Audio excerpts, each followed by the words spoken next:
Sapere aude. Ten valor de servirte de tu propia razón. Buenas tardes, profesor, compañeros y compañeras. El día de hoy expondremos mi grupo y yo acerca de la autonomía y heteronimia moral en la ilustración de Immanuel Kant. El grupo está conformado por Ronaldo Julca Vitón, Lady Stephanie Payano Granados y Charlene Amparito Vargas Pérez.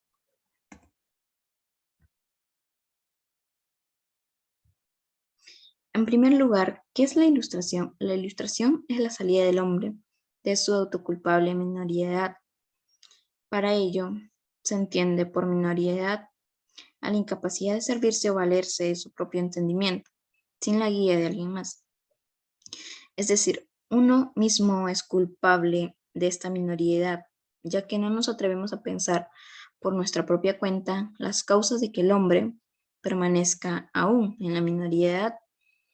Son la pereza y la cobardía por falta de atrevimiento, de indecisión. De la misma manera, para los hombres pasar a la mayoría de edad es algo peligroso, ya que se sienten cómodos como están. Dicen, si tenemos un médico que nos da una dieta a seguir, un guía espiritual que tiene fe por mí, un libro que piensa por mí, entonces no necesito esforzarme ni tengo la necesidad de pensar. Pues después de que los tutores los retengan y no los dejan dar sus primeros pasos solos, es entonces en donde se les muestra los peligros al que están expuestos si caminan por su cuenta. A cada hombre le resulta difícil salir de la minoría de edad, incluso se han encariñado con ella, y serían incapaz de valerse de su propio entendimiento. Por lo tanto, son muy pocos los que alcanzan salir de esa minoría de edad por medio del esfuerzo de su espíritu y avanzar con paso seguro. Siempre se encontrarán algunos pensadores autónomos, quienes luego de haberse sacudido ellos mismos del yugo de la minoridad, extenderán a su alrededor el espíritu de un aprecio racional del valor propio y de la vocación de cada hombre para pensar por sí mismos. En esto resulta curioso que la sociedad es obligada luego a permanecer sometida, cuando ha sido incitada a la rebelión por parte de algunos de sus tutores, incapaces ellos mismos de cualquier ilustración. Por eso es tan dañino sembrar prejuicios, ya que posteriormente se vengan ellos mismos de quienes fueron sus antecesores. Por esto es que una sociedad puede alcanzar la ilustración solo despacio, con una revolución. Se puede lograr la caída del despotismo personal o la opresión codiciosa o imperiosa, pero nunca se logrará una verdadera reforma del modo de pensar, sino que los nuevos prejuicios servirán, al igual que los anteriores, como elementos de guía para la gran masa irreflexiva.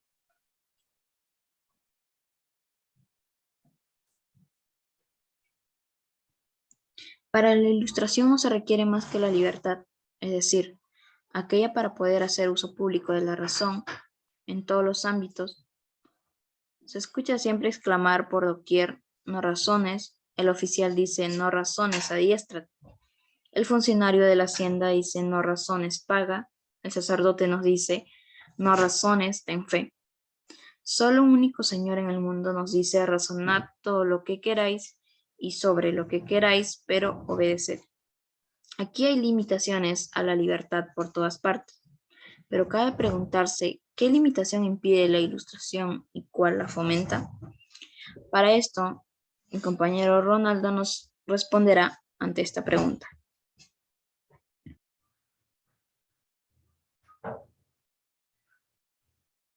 Muchas gracias, Lady, por el pase. Ahora, continuando con la exposición de la pregunta.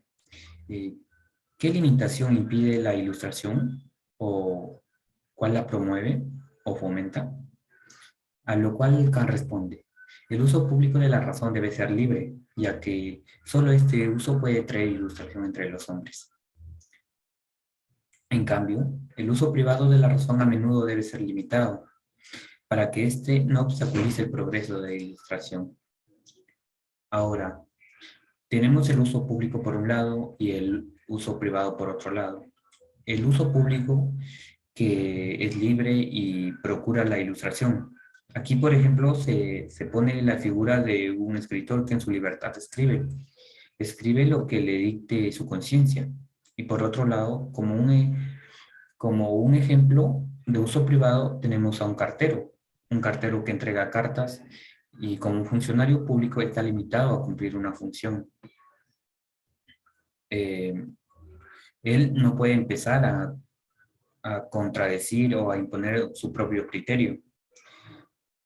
En este sentido, es la diferencia que Kant hace entre el uso público y el uso privado. Para entender mejor, continuamos con el uso público. Según lo que Kant nos dice, por uso público de la razón entiendo aquel que cualquiera puede hacer, como alguien docto, ante todo ese público que configura el universo de los lectores. Se entiende que aquí opina el que sabe o el que tiene conocimiento sobre el tema, haciendo diferencia entre el valor que tiene la opinión. Y es verdad, no todas las opiniones tienen el mismo valor. Este, Aquí impera la fuerza del mejor argumento, se impone el criterio de la persona que mejor argumente. Para uso privado, Kant nos dice, denomino uso privado al que cabe hacer de la propia razón una determinada función o un puesto civil que se le haya confiado. En otras palabras, esto significa estar sometido a obligaciones. Kant también nos dice que en algunos asuntos encaminados al interés de la comunidad se hace necesario un cierto automatismo, a la merced al cual ciertos miembros de la comunidad tienen que comportarse pasivamente para verse orientados por el gobierno hacia fines públicos mediante unanimidad artificial. En este punto, Kant nos dice que no debemos estar todo el rato siendo libres, o tampoco haciendo lo que queremos, ya que habrá momentos en el cual nos tengamos que someter por un bien mayor, por un bien de Estado. O sea, que tenemos que comportarnos como robots cumpliendo las leyes para así alcanzar las metas mencionadas. En términos de Kant, aquí no cabe razonar, sino que uno solo debe obedecer. Sin embargo, Kant también nos dice que tenemos que obedecer, claro, por supuesto, pero cuando una persona tiene los conocimientos pertinentes, los conocimientos necesarios, o sea, alguien que está instruido, que se dirige sensatamente al público, este puede tomar la posición de dirigir. Ahora, eh, en la lectura nos muestra 3 ejemplos para entender lo que impide y lo que promueve la ilustración. Ejemplo 1. Sería perturbador si un oficial que recibe una orden de sus superiores quisiera argumentar en voz alta durante el servicio acerca de la pertinencia o utilidad de tal orden. Él tiene que obedecer. Imaginemos el caso donde un oficial al cual su jefe le dice, ataquemos, y él de repente dice, ¿por qué? No vamos a atacar porque no quiero, por cualquier otro motivo. En este caso, Kant nos dice que no debe ser así. Nos dice que hay momentos en el cual no se tiene que discutir, solo debemos obedecer. Pero en justicia del oficial no se le puede prohibir que, como experto, haga observaciones de los defectos del servicio militar y los presente ante su público para ser enjuiciados. Entonces, entendemos que siempre que seas experto, puedes opinar, no te puedes callar. Un niño sí se calla, obedece a la mamá o al papá y punto. Pero alguien que es mayor expresa su opinión, obedeciendo, por supuesto, pero muestra su opinión y sus críticas. Eso es mayoría de edad, capacidad de criticar el pensamiento crítico.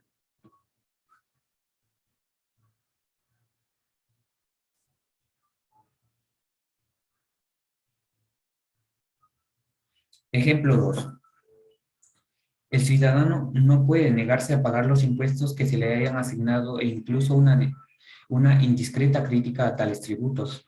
Al ir a satisfacerlos, quedaría penalizada como un escándalo. Imaginemos que ahora todos, basándose que somos mayores de edad, decimos, no paguemos impuestos. A esto no es lo que se refiere Kant. Eh, Porque puede ser peligroso, puede traer consecuencias, porque si decidimos que pagar impuestos es malo, al final el Estado se va a la quiebra. Y esto no va. Kant nos dice que mayoría de edad debe ser, pero con cabeza, eh, pensando críticamente. Eso es lo que propone Kant. Pero también el ciudadano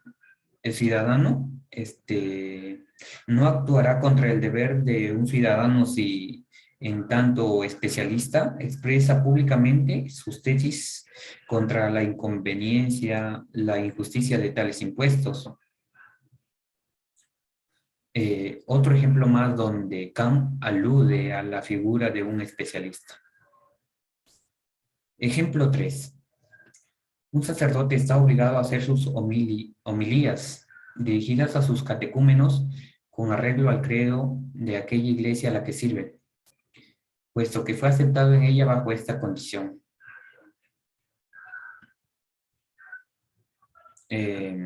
Ahora les pregunto, ¿un sacerdote puede hacer lo que le venga en gana? ¿Puede decir lo que quiere? ¿Un sacerdote es mayor de edad cuando dice lo que le venga en gana? Esto es lo que responde Kant. Un sacerdote,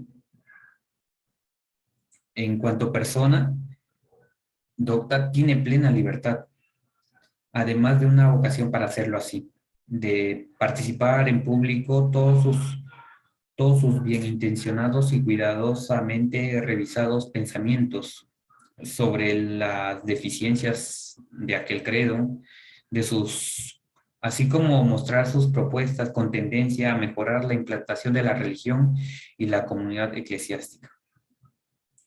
A esto es lo que llama Kant mayoría de edad. Bien, ahora doy el pase a mi compañera Charlene para finalizar con la exposición. Siguiendo con la exposición, vamos a ver a los sacerdotes. Viven dos naturalezas. La de uso privado, que hay que cumplir con el dogma de la iglesia, aplicar todo lo que diga la iglesia. Y también el uso crítico, ¿no? Entonces, su forma de pensar, su libre pensamiento, ¿no? Y eso nos conlleva a que Kant haga una pregunta. Entonces, él lanza su pregunta, dice, ¿vivimos en una ilustración, en una época de ilustración? Y esto dice, no es una época de ilustración, pero sí una época ilustrada, porque hay gente que aún le falta muchísimo salir de su minoría de edad, o sea, de su libre pensamiento. Y por sí vivimos en una época de ilustración, porque hay pocas personas que se están atreviendo a ese uso, ¿no? Del libre pensamiento. Eh, entonces dice, como podemos ver, ¿no? Hoy en día muchas personas juzgan a los intelectuales porque es que se aíslan mucho de la sociedad, porque es que no opinan tanto de la sociedad, y entonces eso nos conlleva a hacer resaltar, o sea, cómo es que vivieron anteriormente, ¿no? Los antiguos ilustres, los antiguos filósofos, y entonces nos preguntamos, ¿qué es lo que pasa aquí? Pues que la ilustración pertenece a una minoría selecta. ¿Tú quieres ser parte de esa minoría o eres parte de esta minoría de edad? Entonces nos preguntamos, ¿no?, a nosotros mismos, ¿nosotros seguimos en la minoría de edad o ya somos mayor de edad? ¿Ya podemos pensar nosotros por sí solos o esperamos que alguien venga y piense por nosotros? Siguiente.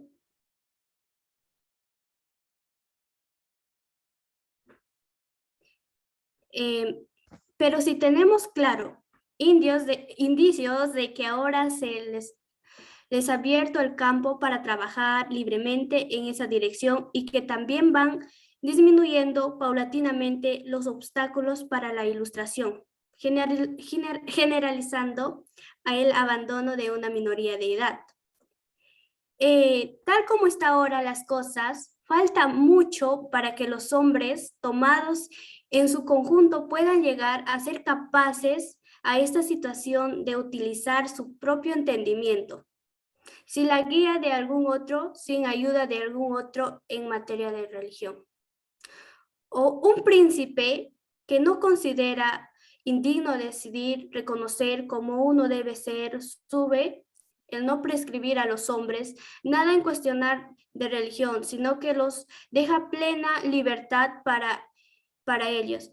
Entonces acá nos recalcan, ¿no?, un príncipe, no solo a su sociedad que él está gobernando, no solamente les impone que estén en la iglesia, sino que también les dice que usen su propio pensamiento para así dar nuevas ideas, ¿no? Federico II, podemos resaltar que él era ese príncipe, quería que la gente pensara lo que quisiera, pero ¿qué es eso? Que un rey, o sea, te diga que pienses lo que sea y sin estar regido a sus normas y leyes que él da. Entonces, es algo sorprendente, ¿no? Pero ¿qué dice? Él, o sea, pensad lo que queráis, pero obedeced.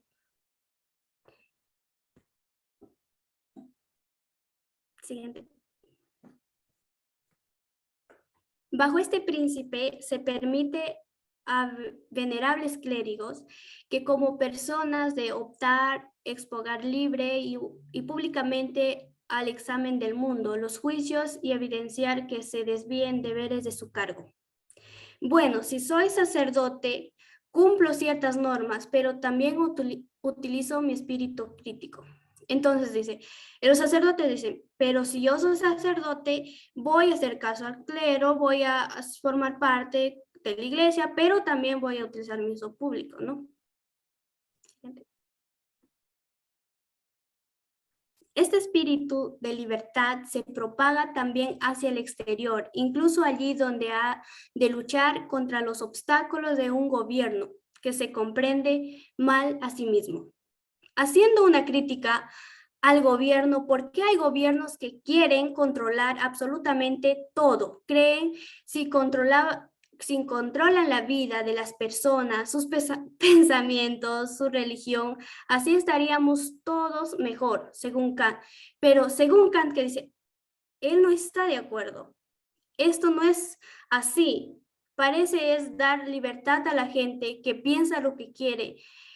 Entonces, ¿qué dice Kant? Dar libertad a la gente para que piense lo que quiere, para que piense, para que se atreva y así nos conduzca hacia la libertad, hacia el uso público de la razón.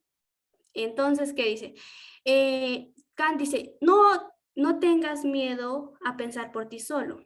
Y si bien sabemos, la libertad de pensamiento te conlleva al uso público de la razón y esto te conlleva a la ilustración. Y entonces Kant quería eso, que todas las personas utilicen su uso público, o sea, piensen por ellos solos, que no tengan miedo a la hora de pensar y así generar diversas ideas, ¿no? Para así mejorar la sociedad. Siguiente. El epicentro de la ilustración, o sea, el abandono por parte del hombre de aquella minoría de edad respecto de la cual es culpable él mismo en cuestiones religiosas, porque los mandatarios no ponen interés a las artes y la ciencia. ¿Qué quiere decir en esto? Que la religión es un peligro para la ilustración. Una persona no puede estar manifestando su religión públicamente, sino que eso se guarde para la casa y no en la sociedad. ¿Por qué? Porque dice que las personas tienen que empezar a pensar, porque piensa que la religión es un obstáculo para que se lleve a cabo la ilustración. Y también por otra parte, también dice como el arte y la ciencia son un poco opacados, y lo cual quiere que los monarcas incentiven más, o sea, el arte y la ciencia, que es muy importante. Siguiente. Y finalmente acabo por poner un efecto retroactivo hasta sobre los principios del gobierno, el cual incluso termina por encontrar conveniente tratar el hombre, quien ahora es algo más que una máquina conforme a su dignidad. Cuando el hombre es libre, adquiere su mayoría de edad. Él tiene dignidad. Es por esa razón que el gobierno no lo tiene que tratar como un niño. El gobierno empieza a tratar con dignidad, como es mayor de edad, lo cual logró atreverse a decir todo lo que piensa. Entonces, llegamos a una conclusión, ¿no?